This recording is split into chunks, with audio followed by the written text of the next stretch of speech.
Everyone আসসালামু আলাইকুম, কেমন আছেন সবাই? আশা করি সবাই ভীষণ ভালো আছেন।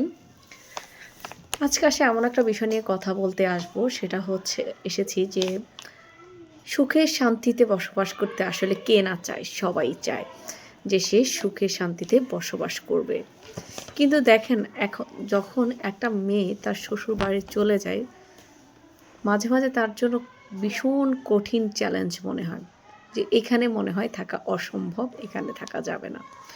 কিন্তু জানেন যখন একটা জায়গা থেকেও এক জায়গা থেকে একটা মেয়ে অন্য একটা জায়গায় যায়, কিন্তু একটা পরিবেশ থেকে অন্য একটা পরিবেশে গিয়ে বিলং করে, তখন কিন্তু তাকে অনেক কিছু মানিয়ে নিতে হয়।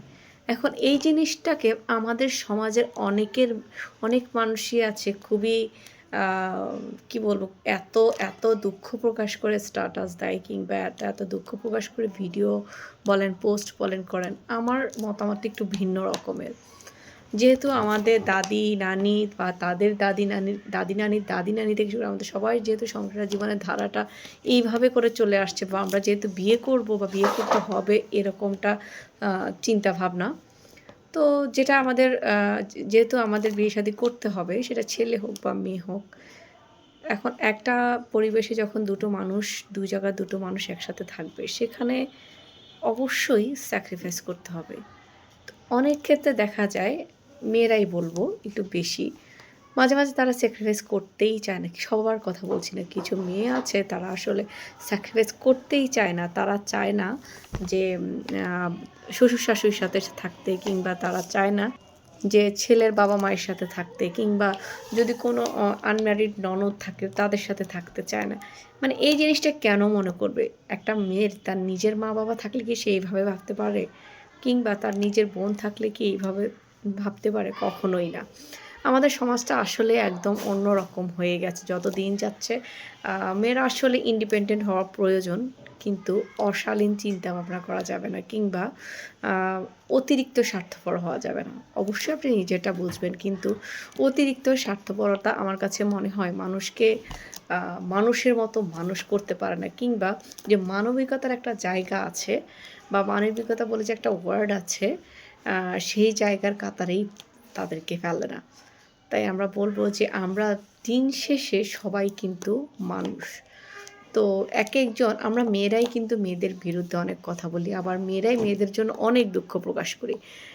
প্রত্যেকটা যারা দুঃখ প্রকাশ করে, কিংবা যারা কমপ্লেইন করি, তারা যদি হচ্ছে নিজেদের জায়গা থেকে নিজেরা চেঞ্জ হই, যে একটা ঘরে নতুন একটা মেয়ে আসছে, কিংবা একটা সম্পর্কের মধ্যে আমি নতুন একটা ঘরে গেছি, তাদেরকে আমার নিজের করতে হবে, বা যাদের ঘরে গেছে তারা তাকে নিজের করে নিতে হবে। ২ পক্ষ থেকে স্যাক্রিফাইস করলে কিন্তু একটা সংসারে কখনোই ঝামেলা সৃষ্টি হয় না। তাই অনেকে আছে বিভিন্ন, মানে কি বলবো আসলে, বিভিন্ন দিকে বিভিন্ন প্রকৃতির মানুষ আছে। একেকজন একেক প্রকৃতির। তো মাঝে, মাঝে মনে হয় যে মানুষ নিজেরটা অনেক বেশি বোঝে। যেই বেশি বোঝাটাই মানুষকে মানুষের জায়গায় রাখে না। যে মানবিকতা, সেটা তাদেরকে মনে হয় টাচই করতে পারে না। তা আমি বলব আমরা সবাই সর্বোপরি মানুষ, সবাই চেষ্টা করব আ সুন্দর জীবনযাপন করার জন্য। এখন ডিভোর্সের সংখ্যা এত বেশি বেড়ে গেছে, শুধুমাত্র আমার কাছে মনে হয় এই কারণেই বেড়ে গেছে, কেউ কাউকে ছাড় দিতেই রাজি না। এবং মেয়েরা যখন ইন্ডিপেন্ডেন্ট হয়ে যায়, অনেক মেয়েরা আছে যখন অনেক বেশি ইন্ডিপেন্ডেন্ট হয়ে এবং অনেক বেশি অর্থ উপার্জন করে, তারা অনেক সময় তার শ্বশুরবাড়িওয়ালাকে প্রাধান্য তো টোটালি দেয়ই না। কিন্তু আমি মনে করব এক জায়গায় থাকতে গেলে তারা যাকে ভালোবাসবেন, যাকে বিয়ে করবেন, তার বাবা-মাকে ভালোবাসবে না তা কী করে হয়? সে তো সেই ছোটোবেলা থেকে তার বাবা-মা তাকে একটু, একটু করে বড় করেছে। তাহলে তার বেলায়ও তো এইভাবে ভাবা উচিত যে আমার বাবা-মা যেরকম আমাকে বড় করেছে কষ্ট করে, তাকেও তো কষ্ট করে করেছে। সে তার বাবা-মা ছাড়া কী করে থাকবে?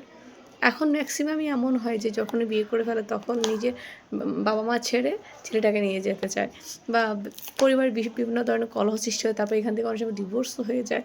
তো এটা আসলে এত বেশি অহরহ হয়ে গেছে, আমার কাছে মনে হয় ডিভোর্সের অন্যতম কারণ হচ্ছে আ যেটা হচ্ছে যে মানে বোঝাপড়ার অভাব, এবং নিজেকে মানুষ অতিরিক্ত স্বার্থপরতা মানুষের ভেতর কাজ করে। মানবিকতা জিনিসটা মানুষের ভেতর থেকে চলেই গেছে। তাই আমি চাই প্রত্যেকটা মানুষ তার ভেতরে যখন সে বিচার করবে যে আমি যেখানে আছি, যেই জায়গায় থাকি, অন্যের বেলা আমি যেটা চিন্তা করব যে না সে তো মানে স্বার্থপরতা চিন্তা করবে, সেখানে চিন্তা করতে হবে যে আমি যেই জায়গায় তার জায়গায় যদি আমি থাকতাম তাহলে আমি কি করতাম? আমি কিভাবে ভাবতাম? আজকে আমি বউ, কালকে আমি শাশুড়ি বা আজকে আমি হচ্ছে আ কারো বউ হয়েছি, কারো ননদ হয়েছি। এইভাবে করে যখন চিন্তা করবে যে আমি বিভিন্ন জায়গায় গিয়ে থাকলে, এই জায়গাগুলোতে গিয়ে থাকলে আমি কিভাবে ভাবতাম? তো এই জিনিসগুলো করলে কিন্তু এভাবে করে চিন্তা করলে কিন্তু আসলেই আপনি সঠিক বিচার করতে পারবেন। আপনি আ আমি বলব যে আপনি নিজেও ভালো থাকবেন। প্রত্যেকটা মানুষ যদি এভাবে চিন্তা করে তাহলে ডিভোর্সের সংখ্যা অনেক কমে যাবে এবং সম্পর্কটা